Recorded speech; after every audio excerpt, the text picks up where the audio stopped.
ಬಸ್ಸುಗಳು ಗುಂಡಿಯಲ್ಲಿ ನಿಲ್ಲಬೇಕು. ಕೈ ತಪ್ಪಿದ್ರೆ ಪಾತಾಳ ದರ್ಶನ. ಈ ಬಸ್ ಸ್ಟ್ಯಾಂಡ್ ಅನ್ನ ಶಿಫ್ಟ್ ಮಾಡಿ ಅಂತ 20 ವರ್ಷದಿಂದ ಜನ ಬೊಬ್ಬೆ ಹೊಡಿತಾನೆ ಇದ್ದಾರೆ. ಯಾರಿಗಾದ್ರೂ ಕಿವಿಯಲ್ಲಿ ನರ ಉಂಟಾ ಮಾರಾಯರೆ? ಅಲ್ಲ, ಎಲ್ಲರೂ ಒಟ್ಟಿಗೆ ಸೇರಿದ್ರೆ ಈ ಸ್ಟ್ಯಾಂಡ್ ಯಾವತ್ತೋ ಸಿಕ್ತಾ ಆಗ್ತಿತ್ತು. ಆದ್ರೆ ನಮ್ಮ ನಾಯಕರಿಗೆ ಅದೇನು ಹೇಳ್ತಾರಲ್ವಾ, ಇಚ್ಛಾಶಕ್ತಿ, ಅದು ಇಲ್ಲದೆ ಇಷ್ಟು ವರ್ಷ ಆಯ್ತು. ವರ್ಷದ ಹಿಂದೆ ನಮ್ಮ ಕೆಸರು ರಟ್ಟಿಸಿ ಬಂದ ಬಸ್ಸು ಇದೇ ಸ್ಟ್ಯಾಂಡಿನಲ್ಲಿ ಅಲ್ವಾ ಇಬ್ಬರು ಪಾಪದ ಹೆಂಗಸರನ್ನ ಕೊಂದದ್ದು. ಯಾರು ಏನೇ ಹೇಳಲಿ ಮಾರಾಯರೆ, ಬಸ್ ಸ್ಟ್ಯಾಂಡ್ ಬಗ್ಗೆ ನನಗೆ ನಾಚಿಕೆ ಬಿಟ್ಟು ಸ್ವಲ್ಪ ಮಾತಾಡ್ಲೇಬೇಕು.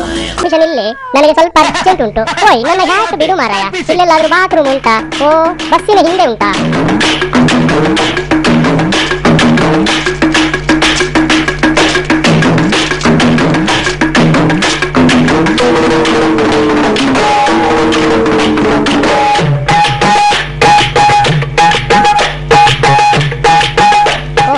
ಬಾತ್ರೂಮು ಎಂತದಿದು? ಈ ಮಡಿಕೇರಿಯಲ್ಲಿ ನಗರಸಭೆ ಉಂಟಾ ಮಾರಾಯರೆ? ಇಲ್ಲಿನ ಜನ ಕೂಡ ಪ್ರಶ್ನೆ ಮಾಡೋದಿಲ್ಲವಾ? ಎಂತ ಶೇಮ್ ಶೇಮ್. ಜಿಲ್ಲೆಯ ಕೇಂದ್ರದಲ್ಲಿ, ಅದು ಮುಖ್ಯವಾದ ಬಸ್ ಸ್ಟ್ಯಾಂಡ್ ನಲ್ಲಿ ಇಂಥ ಟಾಯ್ಲೆಟ್? ಥೂ ಥೂ. ಓಯ್, ಎಲ್ಲಿಗ ಸೈಪ್ಪನ ಮಾರಾಯ? ವಿಜಯಲಕ್ಷ್ಮಿ ಬರುವುದು ಕಣ್ಣು ಕಾಣುವುದಿಲ್ಲವಾ? ಇದು ಮಡಿಕೇರಿ ಬಸ್ ಸ್ಟ್ಯಾಂಡ್ ಮಾರಾಯ. ನೋಡಿಕೊಂಡು ನಡಿ. ನಿನ್ನ ಅವಸ್ಥೆ ನೋಡಿ ಕಂಡಕ್ಟರ್ ತಲೆ ಕೆರೆದುಕೊಳ್ಳುತ್ತಿದ್ದಾನೆ. ಇದೇನು ಆಕಾಶ ನೋಡ್ತಾ ಉಂಟು? ಇದು ಯಾವ ಹೊಳೆ?